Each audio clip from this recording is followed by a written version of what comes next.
Hi, I'm Eduardo Rocha, and I'm here with Dr. Isabel Souza, who I'll be interviewing on her work in interpreting and translation. Hi, Dr. Souza. Could you please tell us more about yourself? Hi, thank you for having me here. I had a very interesting background. My father was a diplomat and my mother was a translator. And I grew up in many different countries. I was born in Australia to Brazilian parents, and 3 years later we moved to Belgium, where I learned French. And then we moved to Spain, where I learned my Spanish. Then we moved to Japan. After Japan, we lived in Mexico. After Mexico, we moved to former Yugoslavia, and then we moved to Brazil.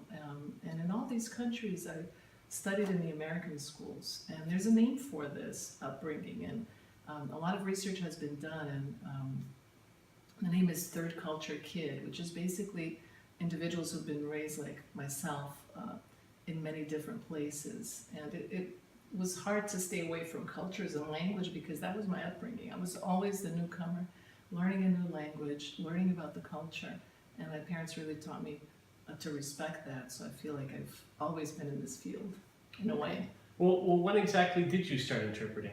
Well, in 1981, I was able to get a certificate in translation from the University of Cambridge for Portuguese, English, Portuguese.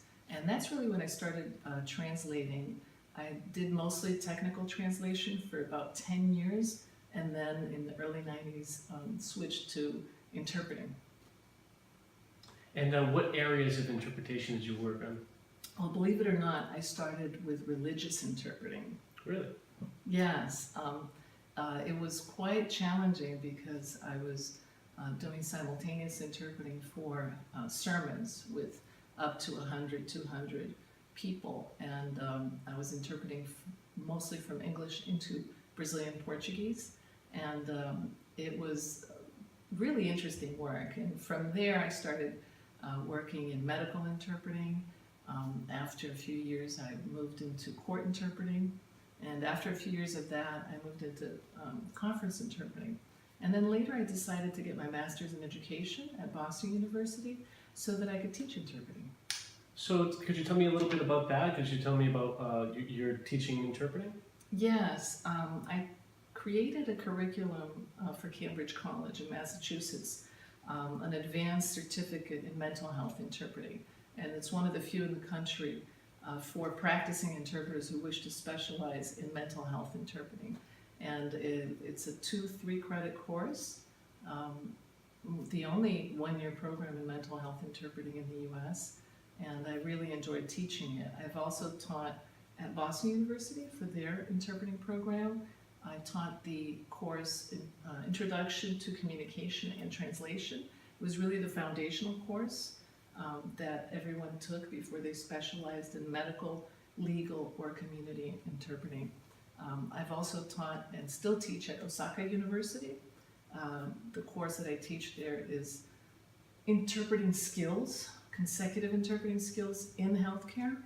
And prior to all this academic teaching, I was a trainer. I did the Bridging the Gap TOT, or training of trainers, and taught interpreters who worked already in the healthcare setting, but what we call heritage interpreters who started working before training was available. Well, and I know you have some publications. Could you tell us what the publications you have on interpreting? Yes, I've been publishing for quite a few years. Some of my publications are under my married name, Arocha, and lately my publications are under my maiden name, Souza.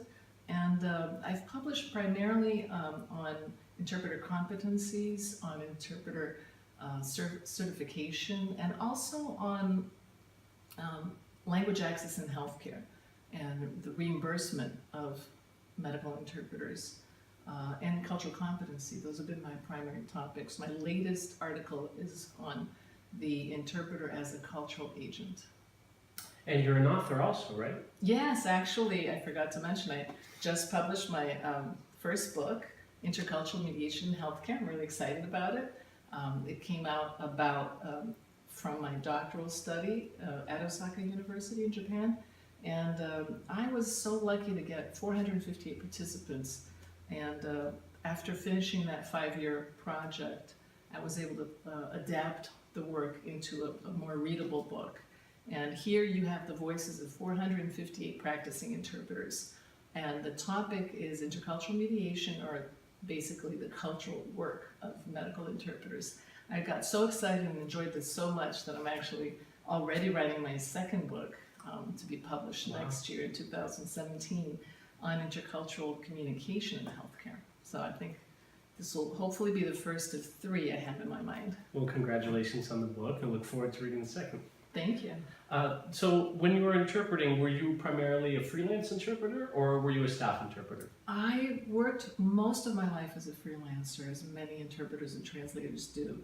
I only had 2 positions that were staff positions. The first was at Cambridge Health Alliance in Massachusetts. I was the cultural linguistic educator. It was a fabulous full-time position where my role was to educate nurses, providers, and staff on cultural competency. And I was responsible for all the initiatives. And we're talking about a system of 3 community hospitals and 15 community health centers where the majority of the population did not speak English. So it was very challenging work. I really enjoyed it. Later at Cambridge Hospital, I became the interpreter manager as well. It really was great to work 6 years in a hospital setting as an interpreter, manager, and educator, because I was able to understand the healthcare field from the inside versus being a consultant who comes in. And I have noticed in my work through these years that interpreters who are mostly consultants working in several different areas are mostly linguists, whereas interpreters who specialize in healthcare really become part of the healthcare team. And it's a little bit different, so there are challenges and advantages to each.